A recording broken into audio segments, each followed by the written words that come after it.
अस्सलामुअलैकुम, good morning, सुबह खैर। जागो लाहौर में आप सबको मैं खुश आमदीद कहती हूँ। एक नई उम्मीद, एक नए दिन और एक नई सुबह के साथ जनाब मैं हूँ आपकी होस्ट मुनीबा आसिफ। इस उम्मीद और दुआ के साथ कि आप लोग जहाँ कहीं भी होंगे इस वक्त ठीक ठाक होंगे और एक ज़िंदगी को खूबसूरत तरीन बनाने की आप लोग कोशिश भी कर रहे होंगे। और ज़िंदगी को हसीन और पुरसुकून बनाने में रिश्तों का जो किरदार है उनको हम फरामोश नहीं कर सकते। और मेरा ख्याल भी यही है कि खूबसूरत लोगों से रिश्ते बनाने उतना मुश्किल काम नहीं होता जितना अपने रिश्तों को खूबसूरत बनाना होता है। और रिश्तों की खूबसूरती में हमारी छोटी छोटी सी आदत होती हैं और छोटी छोटी सी लापरवाहियाँ भी आड़े आ जाती हैं, जिनमें बेजा तनकीद करना होता है, बिला वजह की रोक टोक, इल्ज़ाम तराशी करना एक दूसरे पर, इख्तलाफ राय की कदर ना करना, इवन दो के हम लोग हसद करना शुरू कर देते हैं, नामुनासिब वक्त ना देना। और इसी तरह छोटी छोटी बातें हमारे रिश्तों को खूबसूरत बनाती हैं। और जैसे कि तारीफ़ करना, अपनों को मुनासिब वक्त देना, इस्लाह करना और एक दूसरे को सपोर्ट करना, गैर मौजूदगी में किसी की उसको अच्छे अल्फाज में याद करना, ये बहुत ज़्यादा ज़रूरी है। तो आज हमने कोशिश करनी है जनाब के रिश्तों को खूबसूरत हम लोगों ने बनाना है। यकीन माने कि ये रिश्ते बहुत ही कीमती होते हैं और इनकी कदर करना बहुत ही ज़्यादा ज़रूरी। बढ़ते हैं अपनी पहली स्टोरी की तरफ और कुछ बात कर लेते हैं सेल्फ केयर के हवाले से। तो नामुनासिब डाइट और गैर मुतवाज़न डेली रूटीन की वजह से हमारी जो सेहत है और फिटनेस के हवाले से काफ़ी मसाइल जन्म लेना शुरू कर देते हैं। और मेरा ख्याल है कि दो मसले ऐसे हैं जो तकरीबन 70 से 80% लोगों को दरपेश हैं, और वो मसले हैं वज़न में इजाफा और जो हेयर फॉल हमारा होता है। बालों का गिरना इतना आम हो चुका है कि हर दूसरा जो फ़र्द है इसकी शिकायत करता हुआ हमें नज़र आता है। और ना सिर्फ ख़वातीन बल्कि मर्दों की बड़ी तादाद को भी अब इस चैलेंज का सामना करना पड़ रहा है। और ये प्रॉब्लम इरिवर्सिबल है। जब एक मर्तबा बाल गिर जाएं तो फिर वापस आना तकरीबन नामुमकिन ही समझा जाता है। और फिर आर्टिफिशियल ज़राई यानी कि हेयर ट्रांसप्लांट और विग की ऑप्शन तो रहती है, लेकिन जो नेचुरल बालों का कोई भी जोड़ नहीं होता। बाल गिरने की वजूहात क्या हैं और हेयर फॉल से बचाव कैसे हम मुमकिन बना सकते हैं, और अगर बाल गिरना शुरू हो जाएं तो कैसे रोका जा सकता है, इस पर आज हम बात करेंगे। हमारे साथ इस वक्त मौजूद हैं डॉक्टर महविश हसन है, डर्माटोलॉजिस्ट हैं। डॉक्टर महविश, मैं आपको खुश आमदीद कहती हूँ। जागो लाहौर में कैसी हैं आप? वालेकुम अस्सलाम, थैंक यू। डॉक्टर महविश, आज हम बात करें बालों के हवाले से। बालों का गिरना एक आम हो चुका है, वो चाहे मर्द में हो या ख़वातीन में हो। पहले हम देखते थे ख़वातीन में शिकायत ज़्यादा आती थी। तो मुझे बताइएगा इसकी बुनियादी वजह क्या है? क्या हमारा लाइफस्टाइल है, या फिर जो हमारा पोल्यूशन बहुत ज़्यादा बढ़ गई है, या फिर जेनेटिक्स भी हो सकती है इसकी वजह? मुनीबा, हेयर फॉल की चाहे वो मेल हो फीमेल हो, मेन जो रीज़न है वो जेनेटिक है और हार्मोनल इम्बैलेंस है। लेकिन आप ठीक कह रहे हो कि पोल्यूशन या एनवायरमेंटल फैक्टर्स जो हैं या डैंड्रफ हो गई, वो आपके लिए एग्रीवेटिंग फैक्टर्स ज़रूर बन सकते हैं इन हेयर फॉल। लेकिन मेन रीजंस दो ही आती हैं जिसमें जेनेटिकली आपको ये प्रोग्राम्ड होते हैं हेयर मेल्स में ख़ास तौर पे टू थिन आउट। तो इसलिए ये 20 to 30 ईयर्स में स्टार्ट हो जाता है। तो आई थिंक कि जब स्टार्ट होता है दैट इज़ द टाइम कि आपने उसकी केयर स्टार्ट करनी है टू स्टॉप हेयर फॉल। तो क्या ख़वातीन में भी इसी ईयर में स्टार्ट हो जाते हैं? ख़वातीन में हमने नॉर्मली देखा है कि 30 के बाद, लेकिन मेल्स में अब 20 ईयर्स के बाद स्टार्ट हो रहे हैं। And people are coming in a very young age with front baldness. तो उसमें हम डेफिनेटली देखें 20 ईयर्स से 30 ईयर्स तक आपको एक पैटर्न पता चल जाता है और अब चल जाना चाहिए, इतनी अवेयरनेस आ गई है। And that is the time कि आपने उस वक्त मेडिकेशन या जो भी ट्रीटमेंट आपको डर्मेटोलॉजिस्ट आपके एडवाइस करते हैं वो आपने स्टार्ट करने हैं। बिकॉज जेनेटिकली हेयर फॉल उसको स्टॉप करना बहुत ज़रूरी है। It will never stop otherwise. अगर आप उसको छोड़ देते हैं तो you will and up in complete baldness. अच्छा, तो हम फिर किस तरह हमें पता चले कि मतलब हमारे बाल इतने ज़्यादा गिरना शुरू हो गए हैं कि अब हमें इसका ट्रीटमेंट लेना चाहिए? देखो मुनीबा, एक तो एनवायरमेंटल फैक्टर्स की वजह से मौसम चेंज हुआ है या डैंड्रफ है उसकी वजह से, या कोई बहुत ज़्यादा बीमार रहा है, कोई सर्जरी हुई है, ये जैसे कोरोना वायरस का ये सारा था, इसकी वजह से बहुत पेशेंट्स आए हैं और बहुत इसको हम टीलोजन एफ्लूवियम बोलते हैं। ये always these hair always come back, लेकिन हमें इनको सप्लीमेंट्स देने पड़ते हैं पेशेंट्स को ताकि हम उसकी जल्दी रीग्रोथ स्टिमुलेशन हेयर की ज़्यादा कर सकें जल्दी।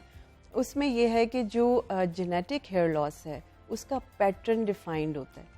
उसमें हमें पता चल जाता है कि ये जेनेटिक हेयर लॉस की तरफ जा रहा है। फैमिली हिस्ट्री होती है और मेनली लोग समझते हैं कि फादर साइड से, लेकिन मेनली ये माँ का जो एक्स क्रोमोसोम है उसकी वजह से ये जेनेटिक ज़्यादा रोल प्ले करता है। महविश हम देख रहे हैं कि मर्द हजरात तो आगे से बॉल्ड हो जाते हैं, ख़वातीन का जो प्रॉब्लम आती है उनके क्राउन एरिया से प्रॉब्लम आती है, यहाँ से उनके बाल वीक होना शुरू हो जाते हैं। ये भी जेनेटिक्स हो सकते हैं या फिर ये कोई और वजूहात भी हो सकती हैं, जैसे कलरिंग करवाना शुरू हम हो जाते हैं? ट्रू, ये मेन रीज़न हार्मोनल इम्बैलेंस है। अच्छा, जिसमें हम हार्मोनल जो है लेवल्स चेक कराते हैं थ्रू ब्लड टेस्ट, ठीक है। उसमें हमें बिल्कुल क्लियर हो जाता है कि क्या हार्मोन्स कोई पार्ट प्ले कर रहे हैं, उनका इम्बैलेंस कोई रोल प्ले कर रहा है। अगर कर रहा है तो we definitely deal with it. Otherwise जो हम बहुत ज़्यादा ट्रीटमेंट्स करा रहे हैं, बेसिकली जैसे हेयर डाइज हो गए या बहुत फ्रीक्वेंटली जो करा रहे हैं, तो डेफिनेटली हेयर का केराटिन डिस्टर्ब होता है, क्यूटिकल डिस्टर्ब होता है।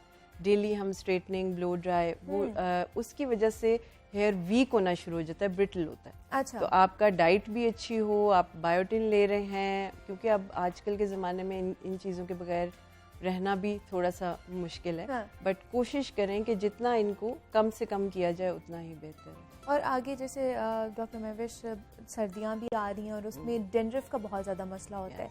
डेंड्रफ क्यों मतलब आ जाता है? जैसे मतलब मैं अगर अपना बताऊं तो जैसे ही सर्दियाँ स्टार्ट होती हैं मुझे डेंड्रफ का मसला शुरू हो जाता है, गर्मियाँ ख़त्म डेंड्रफ भी ख़त्म। ये क्या मसला है? देखिए, जब भी वेदर चेंज होता है, बेसिकली हमारे ऑयल प्रोड्यूसिंग जो ग्लैंड्स हैं वो हमारे स्कैल्प में सबसे ज़्यादा, ठीक है। ठीक है। कुछ लोग ऑयलिंग भी बहुत ज़्यादा करते हैं, तो ऑलरेडी इतना ऑयल प्रोड्यूस हो रहा है, ऊपर से आपने और ऑयल कर दिया, तो जब उसमें फंगस की ग्रोथ होती है तो that is called actually dandruff, जिसको हम खुश्की बोलते हैं। ओके। तो बेसिकली इसमें हम मेडिकेटेड शैम्पूज देते हैं पेशेंट को, और साल में ये एक दफ़ा पेशेंट को तंग करती है और पेशेंट को हमारी ज़रूरत पड़ती है। लेकिन हम उनको गाइड इतना अच्छा कर देते हैं कि अपने वो शैम्पूज जैसे स्लाइटली स्टार्ट हुई है अपने शैम्पू स्टार्ट कर दें, which are different shampoos with different medications, क्योंकि एक शैम्पू के अगेंस्ट डैंड्रफ रेजिस्टेंट हो जाती है, अल्टीमेटली आपको फ़र्क नहीं पड़ता। बिल्कुल। तो हमें थोड़ा सा उसको चेंज करके रिजीम को देना पड़ता है ताकि अल्टीमेटली आप डैंड्रफ फ्री हो जाएं, और डैंड्रफ फ्री होना चाहिए बिकॉज वो फिर फर्दर हेयर फॉल क्रिएट कर सकता है। तो क्या रोज़ाना शैम्पू करना चाहिए या कितने देर बाद हम लोगों को शैम्पू या देखिए, अगर ऑयली स्कैल्प है और तो डेली शैम्पू किया जा सकता है, अगर ड्राई हेयर है तो ऑल्टरनेट डेज पे करें, और शैम्पू सल्फेट फ्री होना चाहिए। ये थोड़ा सा इंग्रेडिएंट्स में ध्यान करना चाहिए हमें। ठीक है। और कंडीशनिंग जो है वो 2 to 3 times a week is more than enough. और दूसरा महविश, हम देखते हैं कि अक्सर हम लोग शैम्पू जब करते हैं उसके बाद हमारे बाल जो है फ्रिजी से हो जाते हैं, और आजकल मसला भी है, ये सीज़न भी इस तरह का चल रहा है, हर कोई फ्रिजी हेयर्स लेकर फिर रहा है। तो किस तरह फ्रिज फ्री हम लोग अपने बालों को कर सकते हैं? क्या करना चाहिए? फिर कंडीशनर यूज़ करना चाहिए, कोई और प्रोडक्ट्स यूज़ करनी चाहिए? मुनीबा, ये होता है कि आप जैसे बाद में हेयर सीरम्स आ गए हैं काफ़ी अच्छे, जो हम भी रिकमेंड करते हैं, जिसमें जोजोबा ऑयल एक न्यू इंग्रेडिएंट है, वो हो तो आपके एंटी फ्रिज काफ़ी अच्छा उसका इफेक्ट है। वो डैम्प हेयर पे, जब भी आपने शावर लिया उसके बाद वेट हेयर पे अगर आप हल्का सा सीरम लगा लें, अच्छा। और जो भी आप कोई स्ट्रेटनिंग या कुछ ब्लो ड्राई करने लगे उससे पहले हीट प्रोटेक्शन सीरम लगा लें, तो बहुत हद तक बालों को सेव किया जा सकता है, और ये यूज़ करने चाहिए। ठीक है। और क्या बालों की भी टाइप्स होती हैं? उस हवाले से हमें शैम्पूज और बाकी प्रोडक्ट्स भी यूज़ की, जैसे हमारे स्किन की टाइप्स हैं, वो पता होना बहुत ज़्यादा ज़रूरी है। बिल्कुल। ड्राई हेयर होते हैं, स्प्लिट एंड्स होते हैं लोगों के, ऑयली स्कैल्प होता है बहुत ज़्यादा, तो तीनों के लिए हमारी रिजीम डिफरेंट होगी। शैम्पूज मोर और लेस, देखें, शैम्पू ने आपका टेक्सचर बेहतर करना है, उसने हेयर ग्रोथ पे कोई इफेक्ट नहीं डालना। सो हेयर ग्रोथ, जहाँ पे हेयर फॉल की हमें प्रॉब्लम होगी तो वहाँ पे आपकी प्रॉपर मेडिकेटेड एक रिजीम आती है। लेकिन शैम्पू जो आपको टेक्सचर वाइज सूट करता है, आपको हेयर फॉल नहीं कर रहा, सल्फेट फ्री है, तो you can use any of your good shampoo जो आप रूटीन में कर रहे हैं। तो ऑयलिंग करना कितना ज़रूरी है, और कौन सा ऑयल जो है वो ज़्यादा हमारे बालों के लिए अच्छा है? Oiling we recommend once or twice a week। ठीक है। इससे ज़्यादा ऑयलिंग की ज़रूरत नहीं है बिल्कुल भी। दूसरा, उसमें अगर आप आलमंड ऑयल ले लें, कोकोनट ऑयल ले लें, argan oil is very good for hair growth. तो ये कंपनीज बहुत अच्छी आ गई, I won't take the name, लेकिन आप ये मेन इंग्रेडिएंट देख लिया करें कि उसमें आर्गन ऑयल है, आलमंड है, कोकोनट है, चाहे अलग अलग यूज़ कर लें, उसको आप खुद से मिक्स करके भी कर सकते हैं, और स्प्लिट एंड्स पे ज़्यादा उसको यूज़ किया करें। Almond oil is very good because उसमें विटामिन ई है, तो वो बालों सॉफ्ट के लिए करेगा। अच्छा है। और कितनी देर लगाना है, मतलब ड्यूरेशन कितनी होनी चाहिए? बहुत से लोग हैं जो ओवरनाइट भी लगा लेते हैं, कुछ लोग 1 घंटे बाद धो लेते हैं, वॉश कर लेते हैं। बहुत से लोग ये भी कहते हैं कि ओवरनाइट नहीं लगाना चाहिए, आपके बाल कमज़ोर हो जाते हैं। तो ये मिथ्स है या सही है? नहीं, this is true to some extent. अगर आप वंस अ वीक कर रहे हैं हाँ। तो होल नाइट के लिए एप्लीकेशन करें। अगर आपके बाल इतने ड्राई और ब्रिटल हैं, फ्रिजी बहुत ज़्यादा हैं कि आपका गुजारा नहीं है, तो आप ऑल्टरनेट डेज या डेली पे लगा रहे हैं तो फिर 20 to 30 मिनट्स बिफोर शावर कर लें। Okay, that is recommended. और डॉक्टर महविश, बहुत से लोग हैं मेहंदी का भी इस्तेमाल करते हैं अपने बालों पे, क्या वो ठीक है बालों के लिहाज से या वो भी नुकसानदेह है? देखें, अगर तो आपको नेचुरल प्योर है ना मेहंदी मिल जाए फिर तो वन कैन यूज़ इट अगर उनको सूट करती है। और आई थिंक ये विलेज में लोग ज़्यादा करते हैं, यहाँ पे इतना शहरों में हमारे इतना यूज़ है भी नहीं। कलर्स आ लेकिन गए ना अब क्योंकि उसमें थोड़ा सा भी केमिकल या थोड़ा सा भी एडिटिव होगा ना, फिर उसने आपके बालों को बहुत नुकसान पहुंचाना है। तो यहाँ पे हम पेशेंट्स को यही कहते हैं कि डोंट अवॉइड है ना एप्लीकेशन ऑन योर हेयर। और जो लोग ये कलर करवाते हैं अपने बालों पे, उनको ट्रीटमेंट लेना बहुत ज़्यादा ज़रूरी हो जाता है। मतलब 1 महीने में वो कितनी दफ़ा ट्रीटमेंट लें अपने बालों को? प्रोटीन ट्रीटमेंट्स ले सकते हैं, दे आर सेफ। अगर हेयर फॉल हो रहा है तो फिर they can take PRP therapy which is again a protein treatment, but it will help in hair growth of course, it will stop your hair fall. लेकिन अगर सब कुछ ठीक चल रहा है, सिर्फ टेक्सचर का इशू है, तो फिर आप once a month protein treatment, या बहुत ड्राई हेयर हैं तो twice a month. That is ठीक है जी। डॉक्टर महविश हसन हमारे साथ मौजूद थी, डर्मेटोलॉजिस्ट हैं। डॉक्टर महविश, बहुत शुक्रिया आपका, थैंक यू आपके वक्त का, आप यहाँ पर आई हैं। और हम बात कर रहे थे हेयर्स के हवाले से कि जनाब उनको किस तरह आपने मजबूत बनाना है और अच्छा बनाना है। उसके लिए आपको अपनी डाइट का बहुत ज़्यादा ख्याल रखना पड़ेगा और सप्लीमेंट्स लेने हैं, लेकिन डॉक्टर की रिकमेंडेशन से ही लेने हैं, वैसे खुद आपने नहीं खाने। तो कुछ टिप्स हैं उनका आपने, जैसे आप अपनी स्किन का ख्याल रखते हैं, इस तरह आप अपनी हेयर का भी ख्याल रखें। मज़ीद भी आपसे बात करेंगे या वक्त, तो एक छोटी सी ब्रेक का मिलते हैं इस ब्रेक के बाद।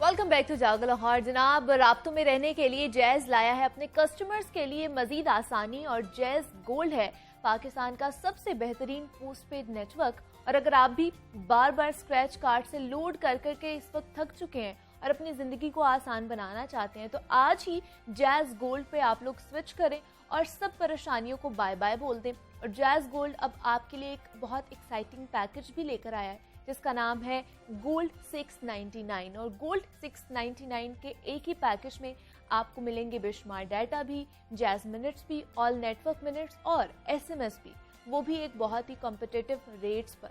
तो अभी अपने करीबी जैज़ फ्रेंचाइज या एक्सपीरियंस सेंटर विजिट करें और जैज़ गोल्ड पर आज ही आप लोग स्विच करें और अपनी ज़िंदगी को जो है वो आसान बनाएं। बार बार स्क्रैच कर करके जो कार्ड आप लोगों ने अपनी ज़िंदगी को एक कह लें कि झंझट में डाला हुआ है, वो आप लोग छुट्टी हो जाएगी उसकी और बाय बाय बोल देंगे उन सारी परेशानियों को। आप आगे बढ़ते हैं और कुछ जिक्र कर लेते हैं जनाब खिदमत इंसानियत से सरशार ऐसे नौजवानों का जो मुल्क व कौम की तामीर में इंतहाई अहम किरदार भी अदा कर रहे हैं। और आपकी मुलाकात एक ऐसे ही नौजवान से करवाते चलें जो पाकिस्तान को गुर्बत के अंधेरों से निकालने के लिए कोशां हैं और उनकी खिदमात को न सिर्फ कौमी बल्कि बैनुल कौमी सतह पर भी सराहा जा रहा है। उन्होंने 2013 में सीड आउट के नाम से एक गैर मुनाफा बख्श इदारा कायम किया था जो मुस्तहिक लोगों को छोटे कारोबार शुरू करने में मदद दे रहा है। और मुस्तहिकीन को रकम देने के बजाय सीड आउट उनकी कैपेसिटी बिल्डिंग और एजुकेट करने के साथ साथ असासे फराहम करके कारोबार को चलाता भी है और कायम भी करता है। सीड आउट को मौसर कामयाबी के लिए इस्लामी तरक्याती बैंक अवार्ड से भी नवाजा गया है। ये सफ़र कैसे उनका शुरू हुआ, अब तक कितने लोग इससे मुस्तफीद हो चुके हैं, इस मॉडल की कामयाबी का राज क्या है, इस पर आज हम बात करेंगे। हमारे साथ इस वक्त मौजूद हैं ज़ैन अशरफ मुगल हैं, जिन्हें तरक्याती कामों में उम्दा कारकर्दगी के लिए Commonwealth youth award, UN champions of change award और पॉवर्टी एलिवेशन अवार्ड और फोर्ब्स 30 अंडर 30 की पहचान से भी नवाजा जा चुका है। और इस्लामी ममालिक की तंजीम OIC के स्पीकर भी वो रह चुके हैं और उसके साथ साथ प्राइम मिनिस्टर यूथ काउंसिल के भी मेंबर हैं। तो ज़ैन, अस्सलाम वालेकुम और वेलकम टू जागो लाहौर। कैसे हैं आप? अस्सलाम वालेकुम जी, thank you very much for having me. तो ज़ैन, मुझे बताइएगा, जैसे आप की जो ऑर्गेनाइजेशन है वो सिर्फ रकम नहीं दे रही, लोन नहीं दे रही, साथ साथ उनके एक तो कैपेसिटी बिल्डिंग भी कर रही है, देन उनको एजुकेट भी कर रही है कामों के लिहाज से। तो क्या पहले लोग आके आप लोगों से डिस्कशन करते हैं, आपको अपना प्लान बताते हैं कि हमने ये कारोबार करना है, फिर आप लोग उनकी मदद करते हैं? जी फलक, बेसिकली हमारा एक क्राउड फंडिंग प्लेटफॉर्म है। क्राउड फंडिंग कहते हैं जब ज्यादा लोग मिलके पैसे पोल इन करते हैं इंडिविजुअल कॉज के अंदर। हम लोग जो भी आदमी कारोबार करना चाहता है उसके पास माली वसाइल नहीं है और ख्वाहिश रखता है 50,000 से लेकर 2.5 लाख रुपए के दरमियान में कोई भी कारोबार करना, तो हमारी 4 ब्रांचेस हैं, गुजरांवाला, फैसलाबाद, लाहौर और बहावल नगर में।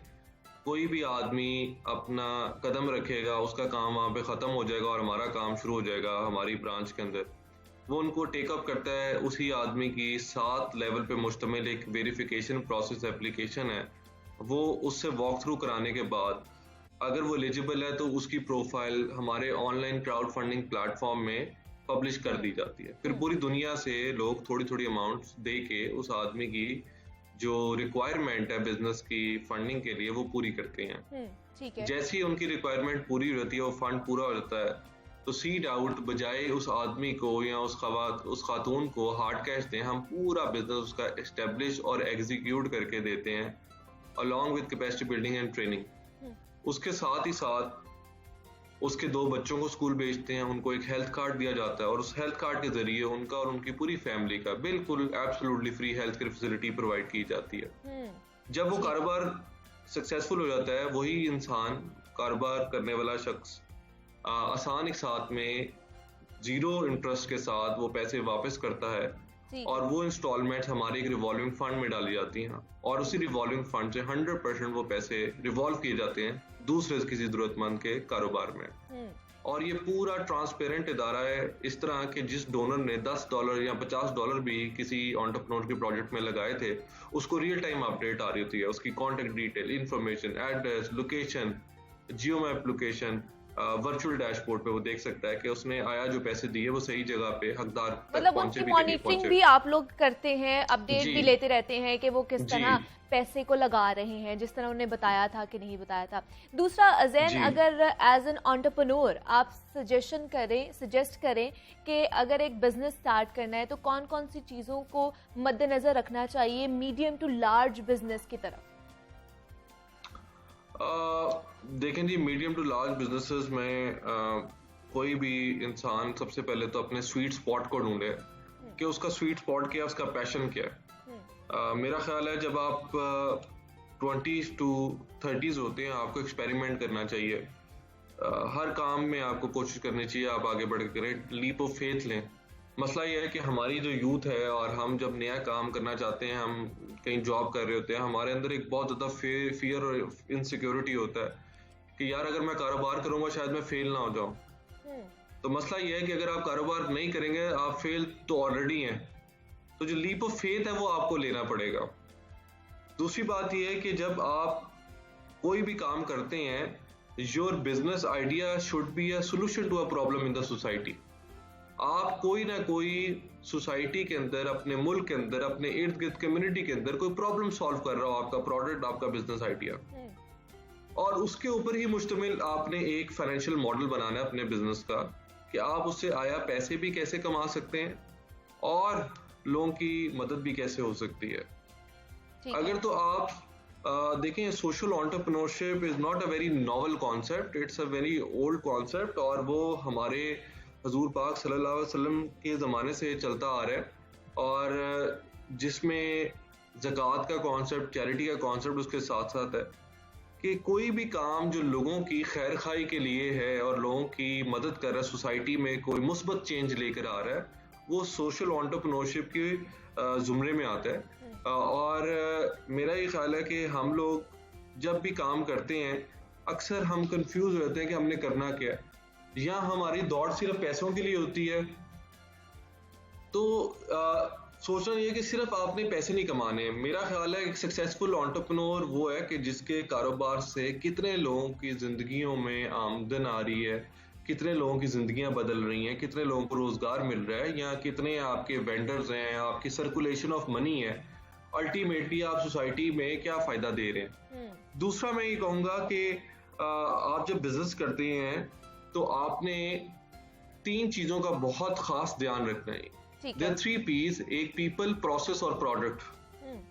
अक्सर औकात हम लोग पाकिस्तान में सेठ कल्चर पे बहुत डिपेंडेंट होते हैं कि हमने हर काम खुद करना है, हमने अकाउंट्स भी खुद देखने हैं, हमने सेल्स भी खुद करनी है, हमने मार्केटिंग भी खुद करनी है, CEO भी हम खुद हैं।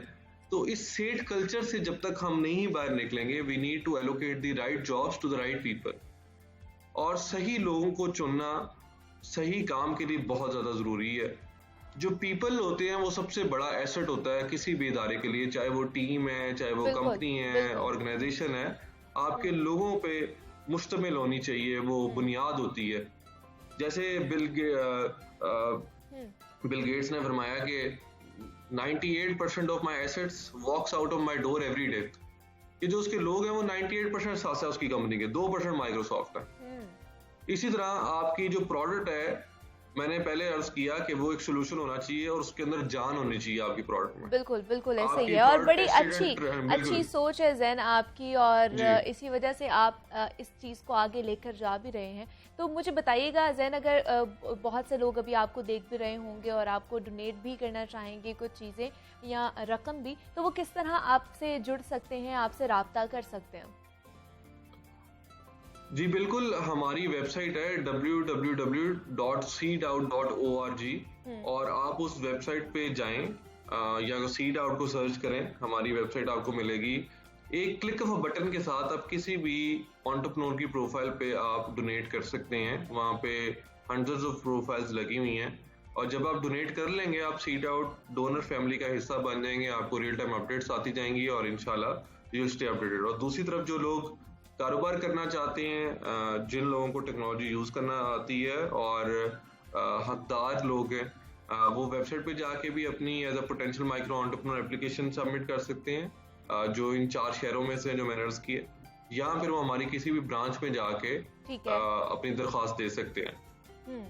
ठीक है जी। ज़ैन अशरफ मुगल हमारे साथ इस वक्त मौजूद थे, champion of change award winner हैं और सीड आउट के नाम से एक अपनी तंजीम भी चला रहे हैं जो लोगों की वेलफेयर के हवाले से काम करती है, उनको जो है काम मुहैया करती है, और मेरे ख्याल से बहुत अच्छा काम करें। ज़ैन, थैंक यू सो मच आपके टाइम का, और आप हमारे साथ जुड़े और आपने हमें अपने सफ़र के बारे में आगाह किया है। आगे बढ़ते हैं जनाब, कुछ बात कर लेते हैं फिट रहने के हवाले से। तो सुलाफे तक भी आज हमारे साथ मौजूद हैं जो हमें बताएंगी yoga to get rid of thyroid. तो फिर उन्हीं की तरफ चलते हैं और टिप्स देखते हैं आज की। जी सुलाफे। जी मुनीबा, आज हम बात करने वाले हैं योगा फॉर थायराइड, यानी कि आपके इस ग्लैंड के लिए क्या योगा हो सकता है कि अगर ये हाइपोथायरॉयडिज्म है या हाइपरथायरॉयडिज्म है तो दोनों को क्योर किया जा सके, क्योंकि ये मसला असल में हार्मोनल इम्बैलेंस का ही इसको कह सकते हैं। लेकिन इसके साथ लोगों को, बहुत सारे लोग जो इस चीज़ को एक्सपीरियंस कर रहे होते हैं, उन्हें बहुत ज़्यादा स्ट्रेस होता है, इरिटेबिलिटी उनको होने लगती है, स्लीप इश्यूज तो होते ही हैं, एक पेन एक्सपीरियंस करते हैं वो लोग, और फटीग उनको बहुत ज़्यादा होने लग जाती है। इसके कॉजेज़ तो डिफरेंट हो सकते हैं, लेकिन हम अगर सोल्यूशन की बात करें तो आप उसको एक्सरसाइज के जरिए क्योर कर सकते हैं, डिफरेंट प्रेशर पॉइंट्स के जरिए इसको क्योर कर सकते हैं और रिलैक्स रहकर इसको क्योर कर सकते हैं। क्योंकि अगर आपको स्ट्रेस हो रहा है तो आप उसको मैनेज कर सकते हैं योगा के जरिए, मेडिटेशन के जरिए यानी मराकबा के जरिए, या किसी भी ब्रीदिंग एक्सरसाइज के जरिए। तो इसीलिए सबसे पहले आप अपने आप को एक पॉजिटिव सजेशन देंगे।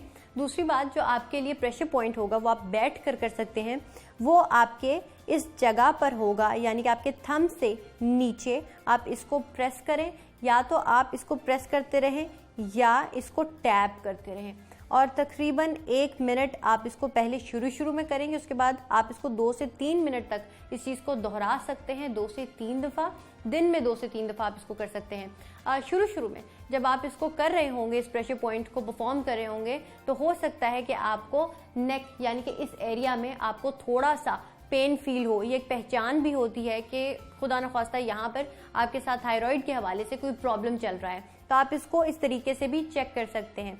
इसके अलावा आप क्या कर सकते हैं, बैठकर अब बाकी जो आपकी सारी एक्सरसाइज होगी वो क्या होगी कि आप फ्लोर पर आए। फ्लोर पर आने के बाद जितनी भी एक्सरसाइजेस जो आपकी नेक जिस पे इन्वॉल्व होती है और जिस पे आपका ये ग्लैंड इन्वॉल्व होता है वो इसके लिए इफेक्टिव होती है। सबसे पहले आपने क्या चीज की, आपने इनहेल किया यानी पाउट बनाया, एंड अब आपने यहां पर अपनी इंडेक्स फिंगर को थोड़ा सा प्रेस, ज्यादा प्रेस नहीं करना, सिर्फ हल्का सा इसको प्रेस किया और इस पोस्चर के अंदर है, यानी 10 सेकेंड्स 30 सेकेंड्स आप इस चीज को दोहरा सकते हैं। उसके लिए आपने दोबारा से इस चीज को किया और हटा दिया। 2 से 3 दफ़ा आप इस चीज़ को परफॉर्म करेंगे। उसके बाद कुछ ऐसी एक्सरसाइजेज होंगी जो आपके यहाँ पर शुरू में, यानी आपको लगेगा कि इस चीज़ पर प्रेशर आ रहा है, लेकिन हम चाह रहे हैं कि जो आपकी प्रोडक्शन है हार्मोन की वो सही से हो और आपको जो भी इशू आ रहा है इम्बैलेंस का वो बैलेंस हो जाए। तो उसमें सबसे पहले आप क्या करेंगे, जो रिलैक्स भी होंगे आप इससे और आपके ये मसला भी हल होना शुरू हो जाएगा। आप ज़मीन पर आए, यानी कि अपने फ्लोर पर या कहीं पर भी, ये चीज़ आप अपने बेड पर भी कर सकते हैं। आपने क्या किया, अपनी लेग्स को रेज कर लिया, आराम से लेग्स को रेज किया और इस तरीके से अब आप लेटे रहेंगे 30 सेकेंड 1 मिनट। उसके बाद दोबारा से अपनी लेग्स को नीचे और फिर से आप इसको रेज कर सकते हैं। 2 से 3 दफ़ा आप इस चीज़ को दोहरा सकते हैं। इसके अलावा जैसा कि मैंने कहा कि जो चीज़ यहाँ पर प्रेशर लेकर आती है, आपने ब्रिज किया, ब्रिज करने के साथ आपने यहाँ पर होल्ड किया, इसलिए कि ये चीज़ बिल्कुल यहाँ पर इसको प्रेशर आए इस साइड पर। जो थायराइड वाले हैं यानी कि जिनको इसका इशू है, खुदा न खास्ता इस चीज़ को वो एक्सपीरियंस करेंगे इस टाइम पर कि उनके लिए थोड़ी सी डिफ़िकल्टी होगी। उसके बाद रिलैक्स, उसके बाद फिर से कुछ सेकंड्स का होल्ड एंड रिलैक्स। इसके अलावा हार्मोनल इम्बैलेंस की जब भी बात होती है तो कोबरा पोज की बात होती है या फिश पोज की बात होती है। बहुत सारे जो पोजेज हैं वो बहुत सारी चीज़ों का क्योर छुपा है उनके अंदर, तो इसीलिए हम इसको एक दफ़ा आपको फिश पोज बताएंगे किस तरह से होगा। आपने अपनी लेग्स को रिलैक्स कर लिया, चाहे तो लोटस पोज में ले जाए, लेकिन आसानी से आप इसको किस तरह से परफॉर्म कर सकते हैं। आपने कंफर्टेबल पोजीशन अपनी ढूंढी, कंफर्टेबल पोजीशन में जाने के बाद आपने अपनी बॉडी को आर्च में ले आना है। जो आपकी अपर बॉडी है किस तरह से होगा, यहाँ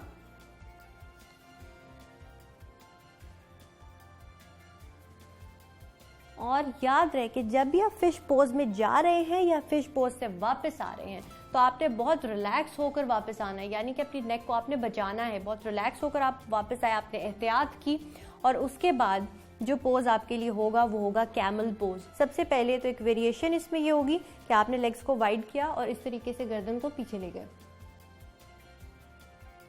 अगर आप इसको इंटेंस बनाना चाहते हैं तो आपने इसको अपने लिए थोड़ा सा आसान बनाने के लिए आप अपनी टोज पर इस तरह से आ जाएंगे और आपने अपनी टोज को यहाँ पर टच करना है, लेकिन आप आराम से इस पोज के अंदर जाएंगे। आपने इस एरिया को अपने पुश किया और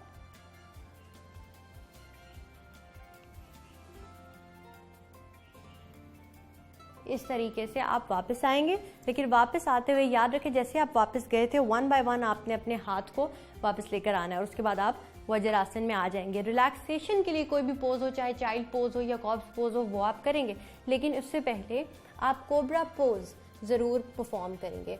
कोबरा पोज में क्या होगा, 5 ब्रेथ्स तक आप उस पोज में रहेंगे, यानी उसको होल्ड करेंगे। आपने अपने हाथों को यहाँ बिल्कुल साथ रखा, एल्बो को लॉक किया,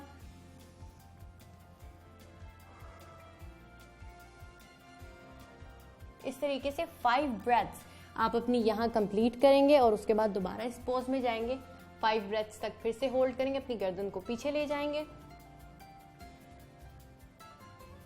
इस तरीके से आप वापस आ जाएंगे। अब यहाँ पर आपको क्या करना है, जो आपके लिए आसान भी हो, जो आपको मुश्किल भी ना लगे, लेकिन आपके इस जो प्रॉब्लम है उसको सॉल्व कर दे। एक चीज़ जो आपके लिए बहुत इंपॉर्टेंट होगी, वो लास्ट जो इसके लिए होगा वो ये होगा कि आप कॉर्प्स पोज में चल जाए। कॉर्प्स पोज सिर्फ और सिर्फ आपकी रिलैक्सेशन के लिए भी होता है, आपकी ग्राउंडिंग के लिए भी होता है और कोई चीज़ जो आपको स्ट्रेस दे रही है उससे रिलैक्स रहने के लिए होता है। आप सिर्फ फ्लोर पर आ गए, फ्लोर पर आने के बाद अपने हाथों को और लेग्स को वाइड किया, अब यहाँ आपकी उस टाइम पर आंखें बंद होंगी, अपनी पाम्स को आप चाहें तो ऊपर कर सकते हैं और आपने रिलैक्स किया, पाँव को बिल्कुल रिलैक्स करें। Inhale and exhale. इस तरीके से आप इस पोज के अंदर रह सकते हैं। कॉर्प्स पोज आपको रिलैक्सेशन भी देगा और पेन से आपको ईज भी मिलेगी, रिलीफ भी मिलेगा। और इस तरीके से आप जो आपको थायराइड का जो इशू आ रहा है, यानी कि आप चाहे वेट गेन कर रहे हैं या आपका वेट रिड्यूस होता चला जा रहा है, या इससे रेलिवेंट कोई भी इशू आपको आ रहा है, इसके सिम्टम्स कोई भी आपको आ रहे हैं, तो वो मैनेज होना। ठीक है सुलाफे, बहुत शुक्रिया आपका। मजीद बात करेंगे यहाँ वक्त एक छोटी सी ब्रेक का, मिलते हैं इस ब्रेक के बाद।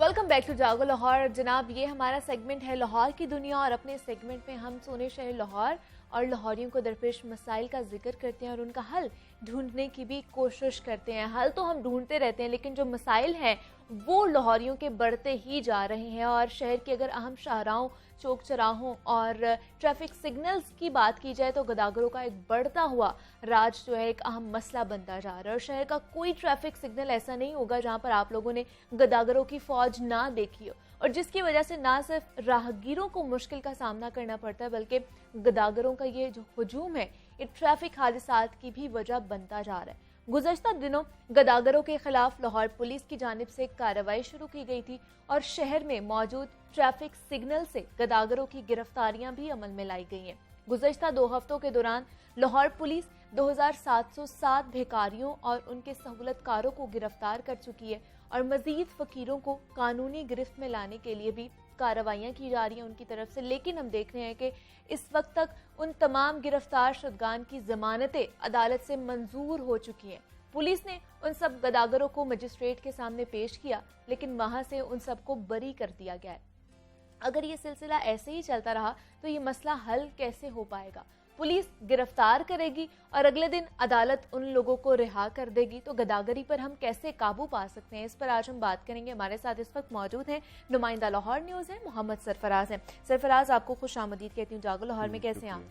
जी शुक्रिया। सरफराज, ये जो बढ़ता हुआ मसला है गदागरों का, और ये एक आपको भी पता है और ये एक पेशा बनता जा रहा है, उसकी सूरत इख्तियार करता जा रहा है और पंजाब पुलिस जो है इसके खिलाफ मुहिम भी जारी रखी हुई है। तो हमें बताइएगा कि अभी तक कितने गदागरों को और उनके जो सरपरस्त हैं उनको गिरफ्तार कर चुकी है पंजाब पुलिस? 2700 से ज़ायद गदागर हैं जिनको अभी तक गिरफ़्तार किया है। इनमें कुछ ऐसे भी लोग हैं कि जो अपने आप को ख़ुद को जो है वो माजूर शो करते हैं। अच्छा। और उसके बाद किसी न किसी पब्लिक प्लेस पे चले जाते हैं, जो सिग्नल है वहाँ पे खड़े हो जाते हैं और उसके बाद जो है ये सारा दिन गदागारी करते हैं। इसके साथ साथ गदागारों के एक ग्रुप का भी इंकशाफ हुआ कि जो ग्रुप जो है वो इनको चलाते हैं और उसके बाद जो है छोटे छोटे बच्चों से जो है वो भीख मांगते बच्चे। जी बिल्कुल, बल्कि ऐसे बच्चे की बहुत ज़्यादा उनको मांग होती है जो माजूर होते हैं। अच्छा। टांग से, हाथ से या नबीना अफराद होते हैं, उनको भी जो है वो ऑफ़र दी जाती है और इनकी जगह जो है वो मखसूस है। एक गदागर जो है वो दूसरे सिग्नल पे नहीं आ सकता, जो उसकी जगह है वो वहीं पे ही भीख मांगेगा। तो ये एक प्रॉपर जो है ये नेटवर्क है जिसको बेनकाब करने की इंतहाई ज़रूरत है। अब पंजाब में सबसे पहले लाहौर पुलिस की जानिब से ये काम शुरू किया गया कि गदागरों के ख़िलाफ़ जो है वो ऑपरेशन शुरू किया गया। ये ऑपरेशन तब शुरू हुआ जब पुलिस को शिकायत मसूल होनी शुरू हुई कि सिग्नल पे और पब्लिक मकामात पर उनके साथ जो है वो क्राइम की वारदातें बढ़ रही हैं। जब ये वारदातें बढ़ती जा रही थी तो इसके बाद जो है वो CCP लाहौर की जानिब से एक्शन लिया गया और तमाम डिवीजनल अफसरान को ये कहा गया। बल्कि मैं आपको बताता चलूँ कि DIG ऑपरेशन थे साजिद कियानी, उनके होते हुए ये एक टीम मुकर्रर की और तमाम डिवीज़नों पर मबनी ये टीम थी जो पूरे लाहौर में जो है वो ये काम कर रही थी। और उसके बाद ये नए DIG आए हैं, वो टीम तो ख़त्म कर दी गई, लेकिन अच्छा। CCP लाहौर की जानिब से ये वाज़ेह अहकामात जारी किए गए कि अगर ये टीम काम नहीं करेगी तो जो डिवीजनल अफसरान हैं उनकी सरपरस्ती में जो अपनी अपनी डिवीज़न में टीमें काम करेंगी जो वहाँ पे अहम शाहराएँ हैं उनमें जो सिग्नल है वहाँ पे क्रैकडाउन करेंगे। तो इसके साथ साथ 2700 से ज़ायद ये लोगों को गिरफ्तार किया गया, जो है वो गिरफ्तार किया गया है। लेकिन जो ग्रुप्स हैं जिनकी निशानदेही आप भी कर रहे हैं और हम सबको पता है कि कहा भी ये जाता है कि जी जनाब इनके पीछे एक पूरा एक सरगना है, पूरा एक नेटवर्क होता है जो इनको ऑपरेट कर रहा होता है, तो क्या उनमें से लोगों को पकड़ा गया है? उनमें से लोग पकड़े गए। अब इसमें अहम बात यह है कि कुछ लोग ख्वाजा सर बन जाते हैं। ख्वाजा सराओं को गिरफ्तार किया गया। जब ख्वाजा सराओं को गिरफ्तार किया गया तो उन्होंने एहतजाजी मुजाहरा शुरू कर दिया। कुछ अहम शाहराओं को ब्लॉक कर दिया, तो वो तब जो है वो पुलिस को मुश्किलात का तो सामना करना पड़ा। उनका ये कहना था कि हमारे रवायती जो मामलात हैं वो तो ख़त्म हो चुके, तो अब हम जो है वो भीख मांगते हैं। अब ख्वाजा सराओं को गिरफ्तार करने का लाहौर पुलिस का मतलब ये था कि ख्वाजा सराओं में बहुत सारे क्रिमिनल लोग छुपे हुए थे जिनको पकड़ने की ज़रूरत थी, जो अपना रूप धार लेते थे ख्वाजा सरा का। जी बिल्कुल। तो इस तरह सिग्नल पे डकैती, राहजनी, दीगर ऐसी वारदातें हो रही थी जिसकी वजह से पुलिस को मुश्किलात का सामना करना पड़ रहा था। इसके साथ साथ सेफ सिटी की जानिब से भी निशानदेही की जाती है कि ये बंदा जो है वो इतने बजे से लेके इतने बजे तक यहाँ पे रहा है। इस तरह आप किसी वीवीआईपी मोमेंट को भी निशाना बना सकते हैं। तो लाहौर जैसे दारुल हुकूमत में, पंजाब का ये दारुल हुकूमत है, पंजाब का दिल है, तो इसमें बहुत सारी वीवीआईपी मोमेंट होती है। कुछ बाहर के लोग भी आते हैं, तो उनको भी निशाना बनाया जा सकता है। तो मार रोड पर सबसे अहम ज़रूरत है कि इन गदागारों को जो है वो यहाँ से भगाया जाए, लेकिन अभी तक जो है वो मुकम्मल तौर पर सफाया नहीं किया जा सकता। तो आपने जैसे कहा कि एक जगह अलॉट की जाती है, ये सिग्नल तुम्हारा है, ये सिग्नल, तो इनको कौन अलॉट करता है? ये लोग खुद ही अपने आप को अलॉट कर लेते हैं जगह? क्योंकि बहुत से ऐसे हमने देखे भी हैं कि प्रोग्राम्स भी हुए हैं, लाहौर न्यूज़ ने ही उसके ऊपर प्रोग्राम भी किए हैं कि उन्होंने ये देखने के लिए कि जनाब ये अलॉट किस तरह की जाती है, क्योंकि वहाँ पर वो लोग किसी अजनबी को आने नहीं देते वहाँ पर। मुनीबा, मैं 2 साल कबल फहद शहबाज साहब के साथ हम एक प्रोग्राम रिकॉर्ड करने के लिए गए थे। मुझे याद है कि वो कैंपस नहर का पुल था, जहाँ से हमने गदागरों पर जो है वो प्रोग्राम रिकॉर्ड करना था। ठीक है। तो आप यकीन मानिएगा कि बहुत सारे लोगों ने हमारी टीम पे हमला कर दिया था और इतने गदागर वहाँ पे जमा हो गए थे कि हमें प्रोग्राम करना बहुत मुश्किल, बल्कि वो हम कर ही नहीं पाए थे। तो इस तरह इनका एक पूरा प्रॉपर नेटवर्क है। इनके पास मोबाइल फ़ोन है, इनके पास आपस में कनेक्शन है एक दूसरे के साथ। तो ये एक जो है वो नेटवर्क चलाते हैं और इनके सरगना हैं जो इनके ऊपर बैठे होते हैं। मैंने आपको बताया कि छोटे बच्चे से लेके बड़ा जो माजूर अफराद हैं उनके यहाँ पे रेट लगते हैं कि किसको कितनी जो है वो उजरत दी जाएगी, किसकी रोड कहाँ तक है, कौन किस इशारे में खड़ा होगा। तो ये एक मखसूस नेटवर्क है जिसको बेनकाब पहले भी किया जा चुका है, अब भी करने की ज़रूरत है, क्योंकि शहर लाहौर में बढ़ती हुई वारदातें, बढ़ती हुई क्राइम की चीज़ें कौन कर रहा है? ऐसे ही लोग हैं। दूसरी जानिब अगर कैंपस पुल और इसके गिरदनवा मुगलपुरा लाल पुल, किनार रोड की अगर बात की जाए, किनार रोड पर ऑपरेशन किया जाता है। हमने एक दफ़ा ऑपरेशन नहीं करवाया, कितनी दफ़ा यहाँ पे ऑपरेशन करवाया। ऑपरेशन किया जाता है, लेकिन उसके 5 घंटे बाद फिर वहाँ पे आ जाते हैं, वहीं पे आ जाते हैं। वहाँ पे इंजेक्शन लगाने वाले जो हैं खुद को वो उनका घर बन चुका है ये सारी किनाल, और वहाँ से वो निकलते हैं और रोड पे आ जाते हैं, मांगना शुरू कर देते हैं। गाड़ियों पे वो कपड़ा लेके खड़े हो जाते हैं, वाइपर लेके खड़े हो जाते हैं, कुछ चीज़ें लेके खड़े हो जाते हैं। तो यही लोग हैं जो हमारी आपकी निशानदेही करते हैं, हमारी गाड़ियों की निशानदेही करते हैं, और उसके बाद जो है वो क्राइम में दिन ब दिन इजाफा होता जा रहा है। अब नए डीएजी ऑपरेशन आए हैं, आप देखें क्राइम रेट कहाँ जा रहा है। अब डीएजी साहब तो कहते हैं आए रोज़ के हमने कंट्रोल कर लिया, हमसे पूछें कि हम जब आपको बेनकाब करते हैं, हम जब कहते हैं कि कोई सीसीटीवी फुटेज चलती है तो फिर आपको बताते हैं कि हम जब निशानदेही करते हैं तो फिर आप कहते हैं हाँ ये हो गया था, हम कर लेंगे। आपने करने के बाद किया तो क्या किया? आपकी पुलिस फोर्स एक डिवीजनल अफसर की सरपरस्ती में चलने वाले थानों में क्या हो रहा है? तो आपने जब क्राइम कंट्रोल नहीं करना, पॉलिसी नहीं है सरफराज, इस वजह से ये जो क्राइम की रेशो बढ़ती जा रही है। अब नए डीएजी ऑपरेशन आए, हर बंदे की अपनी लॉबी है। अच्छा। इन्होंने आते सारी उखाड़ पछाड़ की, अपने मोहब्बत करने वाले इनके साथ और इनसे मोहब्बत करने वाले लोगों को एसएचओज लगा रहे हैं। अब हमें भी ये बताया जा रहा है कि कमेटी के तहत एसएचओज लगाए जा रहे हैं। ठीक है। ऐसा कुछ नहीं है। हर बंदा अपनी आके वो जो सरगर्मी है उसको करता है।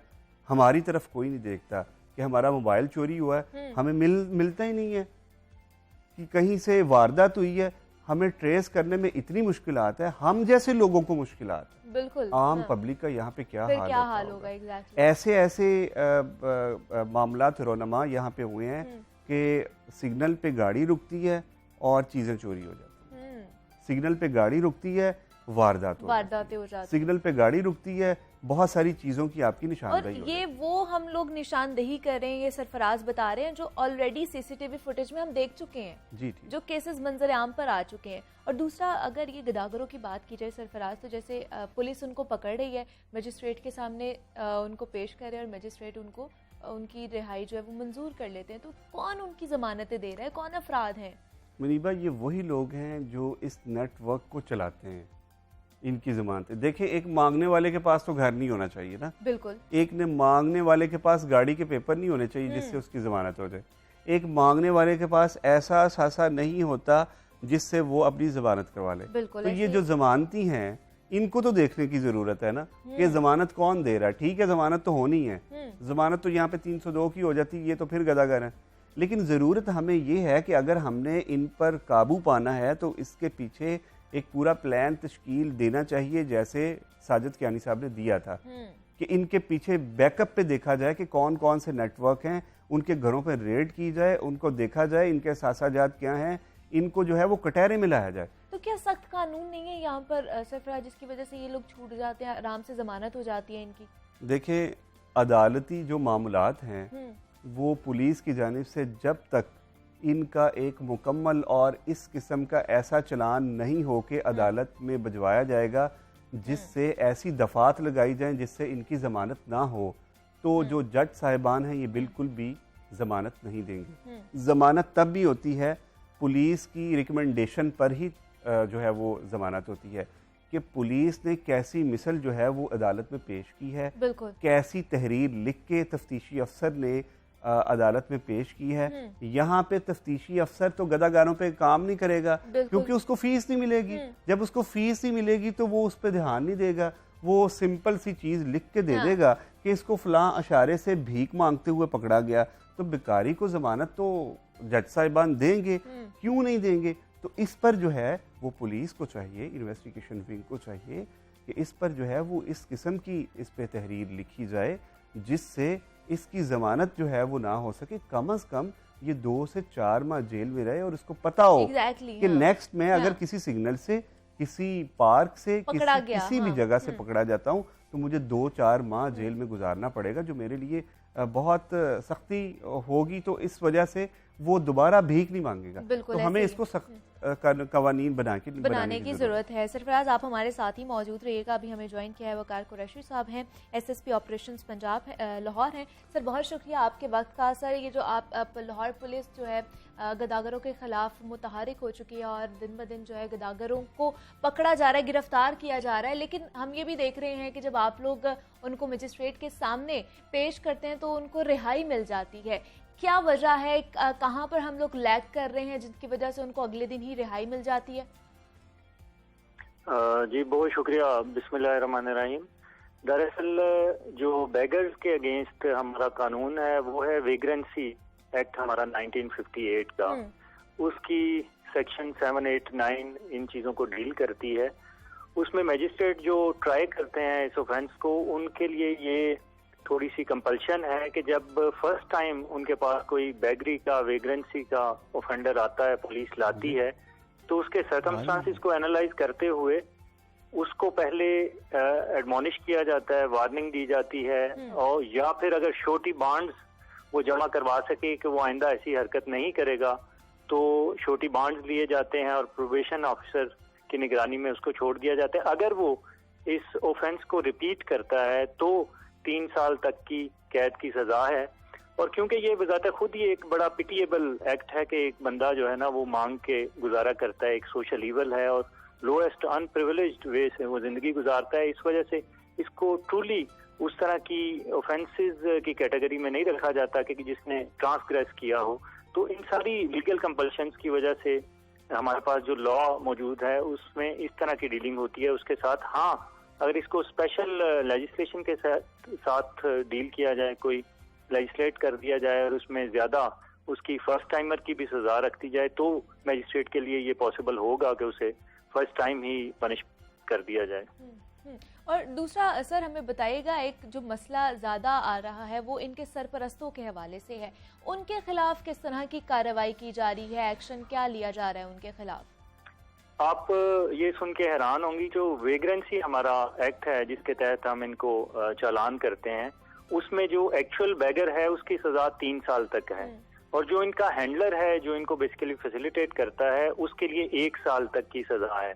अब तक पिछले 2 हफ्तों में लाहौर पुलिस ने 2900 बैगर्स को पकड़ा है, 2800 प्लस केसेस रजिस्टर किए हैं, जिनमें से 94 जो केसेस हैं वो हैंडलर्स और इनके होल्डर्स के ऊपर दर्ज किए हैं। वो भी कोई बड़े प्रिविलेज क्लास नहीं होती, उन्हीं में से कोई जो रिलेटिवली बेहतर लोग होते हैं उसी कैटेगरी ऑफ सोसाइटी से वो 2, 4, 5 को वो करके तो ऑर्गेनाइज करके उनको ले आते हैं। कुछ माजूर हैं, कुछ अपनी जो इन्फॉर्मिटीज हैं बॉडी की वो एक्सपोज करके तो लोगों से मांगते हैं और वो 2, 4 बंदों को इस तरह हैंडल करते हैं। तो इनके लिए भी सजा है, मगर अनफॉर्चुनेटली कदरे कम है।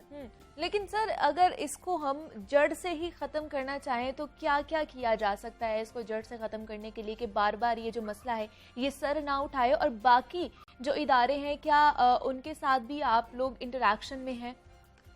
जी, इसमें 2 चीजें हैं। इसमें जो एप्लीकेबल लॉ है वो एक तो रिहेबिलिटेशन इनके होम्स, उनकी पॉसिबिलिटी देता है कि ये मांगते अगर जरूरत के तहत है तो इनको रिहेबिलिटेशन होम में रिहेबिलिटेशन पहली स्टेज ये है कि इनको प्रोटेक्शन होम जो कि प्रोवाइड करता है लॉ, गवर्नमेंट उसको एस्टेब्लिश करे तो उनमें इनको डिटेन कर दिया जाए ताकि ये उधर रहें। दूसरा रिहेबिलिटेशन फेज है, उसके लिए रिहेबिलिटेशन इनकी की जाए। जो अगर कोई स्किल सीख सकता है कोई छोटी मोटी तो वो उसको सिखाया जाए और इनको रिफॉर्म किया जाए सोसाइटी में। अगर ये ऐसे ही रहेंगे, इनके पास कोई स्किल नहीं आएगा, रिहेबिलिटेट नहीं होंगे, तो बाहर निकल के इनकी खाने पीने के लिए इनके पास और कोई चारा नहीं होगा कि ये दोबारा बिल्कुल ऐसे ही है सर, इनको पकड़ा जाए और इनके खिलाफ कार्रवाई की जाए, फिर ही ये मेरे ख्याल से मसला जो है ये हल हो सकता है। सरफराज हमारे साथ मौजूद है, नुमाइंदा लाहौर न्यूज़ है, वकार कुरैशी SSP ऑपरेशन, वो भी हमारे साथ मौजूद है। सर आपका भी बहुत शुक्रिया, और सरफराज आपका भी बहुत शुक्रिया कि आप यहाँ पर आए हैं और इस मसले के बारे में हमें आपने अपडेट किया है। और जनाब मजीद भी आपसे बात करेंगे, यहाँ वक्त एक छोटी सी ब्रेक का, मिलते हैं इस ब्रेक के बाद।